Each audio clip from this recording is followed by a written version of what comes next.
Now, the 10-minute drill. This is a big one. On 1010XL. Let's go, let's go, let's go. Hit it. All right, let's rock this house right now with sports concepts and rationalizations. We call it the 10-minute drill. We'll kick it around. At the end of this, we'll give away a wonderful prize pack, and I think it's something you'll all be interested in. Beef, tell them what they're getting today. Yeah, the lucky prize winner at the end of the 10-minute drill is going to get a free floral arrangement from Kuhn Flowers, and they'll win a pair of tickets to the Jaguars preseason game against the Eagles and passes into the Publix Ultimate Tailgate Party presented by Party Shack. That comes with food and beverage.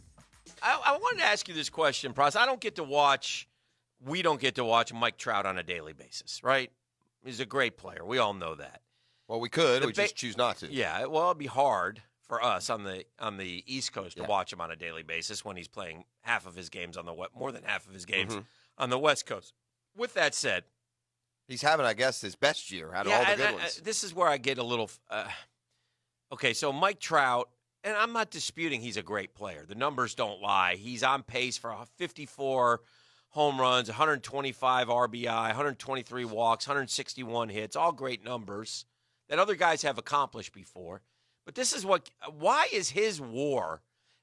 I believe that the WAR stat should be renamed Trout, because he's going to be the all-time leader in WAR in a year and in a career, blowing away Babe and Gehrig and Musial. And now the career WAR, we should say, is just a accumulation of all your single WARs. Yes. It's not like a big overall. I believe they should rename the wins above replacement Trout, because that number is what people like me have to kind of wrap our hands around in saying that Trout is a great, great player. I don't. In other words, they don't. I don't want to knock Trout because he is a great player, but is he greater than these other guys? That's what I don't get.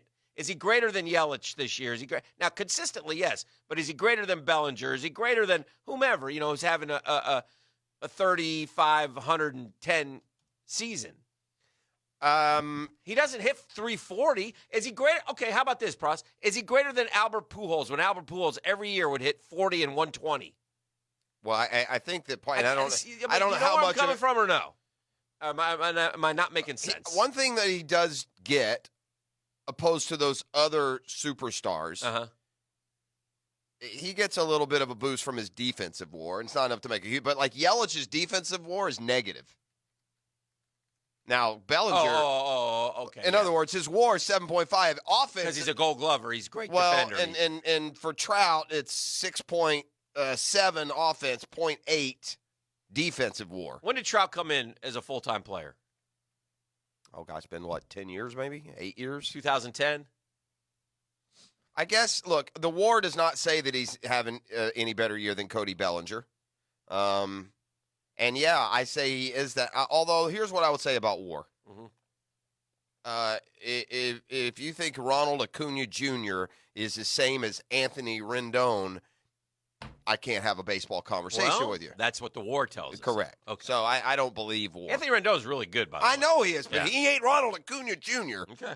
Period. All right. Nor is Trevor Story or Jeff McNeil, who are ahead of Acuna in the WAR. Love Jeff McNeil. I'll fight you on Jeff McNeil. No, what you would do I'll fight you. I couldn't get this out of my mouth. Will you trade me Jeff McNeil for Ronald Acuna? Yes, is what you would say before I got it out of my mouth. So, while I can stand the analytics, I can't always explain them. Yeah. So your point is valid. Yeah. Mike Trout is the best player. I'm not but arguing it's not that. like there's not another bunch of great players that are just as close. They just gush about him and don't gush. I don't know. And I'm not. I love what Mike Trout stands for. I love all about Mike Trout. I'm just trying to see if there's any holes in there at all. And I guess the one hole that stands out, he's never won a playoff game. Those inept Angels, they're going to go around 80 and 82 for the third straight year. 3 years of wasted Trout. I will say this. Speckled Trout. Anyway. Just wanted to bring that up. his OPS, I mean, no one ever goes over 1 with OPS over a season. I mean, if you go over 1 with an OPS, which is on-base percentage plus slugging percentage for a month, then you get kudos. Right. His OPS this year is 1.1. Last year, 1.08. Year before that, 1.07. Right. And the 2 years before that, 0.99 something. Yeah. So that OPS probably adds to a WAR total that's higher than most. But, look. You, me, any baseball fan would like Mike Trout on their team, but sure. You could also, if you said you can't have Mike Trout, but you could have Christian Yelich, I wouldn't feel any worse off. I wouldn't feel like I really lost out on that. Right. So, yeah, that's kind of a fair point. We know why they call them the Bronx Bombers. Of course, Orioles fans may call them the Baltimore Bombers. Have you paid attention to what the Yankees done in Baltimore this year? It's obscene. The Yankees hit 5 more there last night. Yeah. They've had 3 games at Camden Yards this year with at least 5 home runs. Mm-hmm. And in 8 games at Camden Yards, they've hit 32 home runs now. They have hit 47 against the Orioles this year. That's one shy of the all-time record against one team in a year, which they'll shatter. They'll shatter because they still play them. They still have games left with them. But what I take out of this is are you okay with Cashman? Should he be fired? For not making a move? Yeah, I mean, you made no moves with a pitching staff that's not good enough, so you can hit all the home runs you want, and you can be the brand of baseball with the big NY on your chest, but you can't beat the Astros. You don't think so? No, heck no. Well, we'll see, I guess is the best way to say it. I don't think they can. I would tend to agree with you. I don't think they can beat the Indians or the Twins. Yeah. They don't have any pitching. No, they don't. It's... And they could have they have enough to go get, Zach Greinke or at least some other, They had 2 prospects, I guess. The Mets offered Stroman for, the Mets offered him Stroman for Garcia and Florial. Yeah. The outfield kid who's a prospect. Well, then there's shame on the Yankees for not taking the deal. It's dumb. Well, it's the same as the Dodgers. Yeah, but the Dodgers are better than the Yankees, Dan. Yeah. Their pitching staff is awesome. They just have one little piece missing, which is a bullpen piece. The Dodgers could theoretically never use their bullpen if Buehler and Ryu and Kershaw pitch, as good as they're capable. So I think the Dodgers are much more excusable. Although if I were them, I would also be ticked off that they didn't, make some sort of move for a bullpen help. 2 reports out of Oxnard yesterday. Zeke's not coming unless he has a new contract, and then the Cowboys fired back with a response of, hey, listen, we've offered all 3 of those guys deals that would put them in the top 5 at their position. Okay. Should one of those guys, if you're Amari Cooper, by the way, why don't you jump at that? And Dak Prescott. If Dak Prescott and Amari Cooper, if they're getting top 5 money, they're getting more than they deserve. Yeah. Now, Zeke could argue that he should get number 1 money. I should be the highest paid running back. He's the best running back in the league. But he does have 2 years left on his contract. So, again, much like with Yannick, I would say, okay, but you do have 2 years left on your contract. You've outperformed it, but you did get a lot of money to start. You got to meet me halfway. I thought the Cowboys did a genius thing in this, though. Apparently, they've offered him Le'Veon Bell money, which to me is the perfect argument. Hey, Le'Veon Bell sat out the whole year, and this is what he got. You want to sit out the whole year, and we'll give you this again? Right. Le'Veon Bell set the standard that, you can sit out a year, but he also set the standard that if you sit out a year, this is what we've determined you're worth.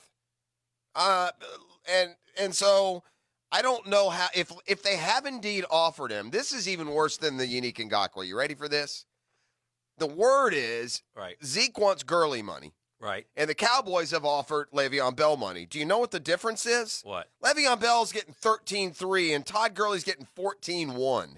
If you can't work that out, hockey sticks with both of you. May Zeke not play and may the Cowboys miss the playoffs if you're going to bog down over that. I would agree. So, listen, I know it's early and we're going to talk more exclusive Jags with Frank coming up here. But to put all the attention and the questions on Leonard Fournette, if you don't have practice playoffs or practice power rankings, I think he's had about as good a camp as you could have hoped for.